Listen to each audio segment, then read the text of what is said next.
Para aprender a falar em italiano corretamente, uma das primeiras coisas que temos que praticar é o som de algumas sílabas com pronúncias bem diferentes do português. Vamos começar com aquelas com a letra C.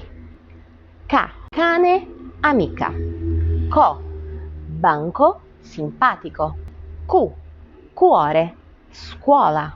Igual ao português, K-co-cu. Molto bene. Vamos concentrar então a nossa energia aqui.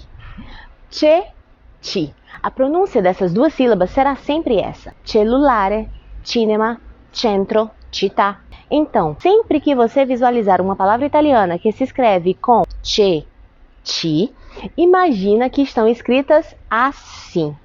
Vamos treinar? Cena, certo, luce, radice, cibo, amici, cilindro, ciclo.